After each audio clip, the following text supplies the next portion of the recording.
pal. Ha! Vin! Is that you?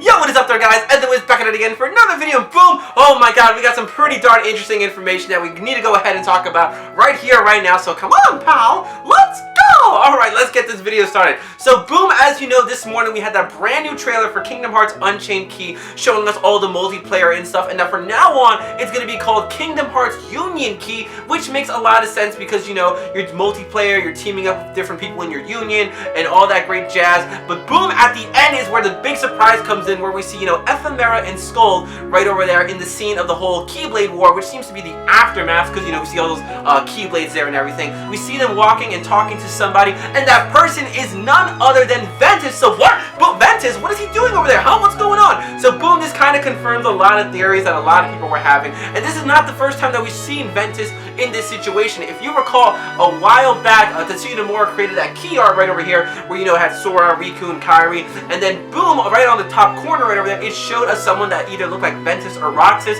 It turns out that, in fact, it was actually Ventus up there, but there's one big difference between this Ventus and the Ventus that we all know and love, and that is the fact that he has a haircut. Basically, his hair is a lot shorter, and everybody, including myself, was under the assumption that maybe Ventus is just going to get a haircut similar to Sora and stuff, but no, it looks like, in fact, that Ventus was indeed a dandelion, and that he was living during that time of the whole Keyblade War and all that stuff. But, like, wait a minute, that doesn't really make any sense. The Keyblade War happened like hundreds of years ago. How would he still be alive and this and that? So just when you think you have it all nailed down, Square Enix is like, nah, boy, we got even more stuff to put out and confuse you. So boom, it looks like we are going to be finally learning about Ventus's origin, because as of right now, we don't really know anything about Ven's origin, like where he resided or anything like that. The only thing that we knew as far as like origin wise is, you know, that Master Xehanort, indeed, he found Ventus and he split his heart in two. You know, all the light being Ventus that we all know and love, and all the darkness in Ventus's heart being that of Vanitas right over there. And of course, Xehanort just ended up leaving Ventus with Master Ericus, and then from there, you know, Ven made friends with Terra and Aqua, and then we all know what happens from there.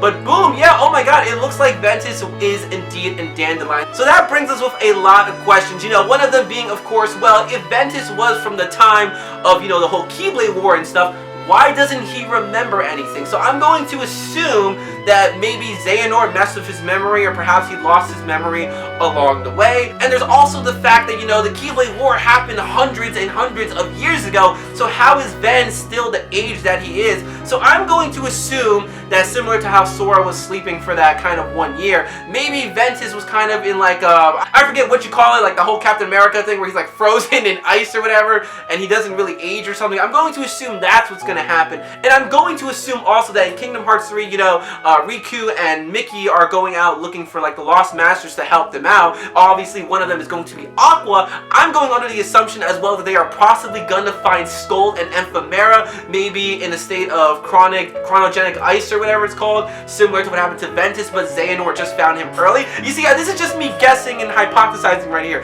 Nothing is confirmed. All we know is that Ventus is indeed a part of that timeline of the whole Keyblade War and stuff like that. So there's a lot of things to kind of think about, but what really gets me going right over here is the fact that we're learning all this information through the mobile game right over here, and which is really funny because I know a lot of people, they kind of ignore it, but this just goes to show you how important the mobile game is. We had Kingdom Hearts back cover, which came out for, you know, the PlayStation 4 and Kingdom Hearts 2.8, but honestly, back cover does not do it justice. I can tell you right now, back cover is not enough. You really need to pay attention to what goes on in the mobile game right over there. So if you haven't been following along, if you haven't downloaded or you haven't played it, you should. It's pretty darn fun. If you're trying to catch up at this point, oh my god, that's gonna take you a while. You might as well just keep up by watching all the cutscenes online. I know they have it out there somewhere. But yeah, guys, that's basically it. Ventus right over here is in fact a dandelion. He does seem to be a part of that timeline. So now we just gotta ask ourselves, you know, what happened to his memories? And actually, speaking of the memories, you know, I have a feeling as though Naminé is going to be a key part in getting them back. Technically, Naminé isn't really around anymore. I mean, she is a part of Kairi,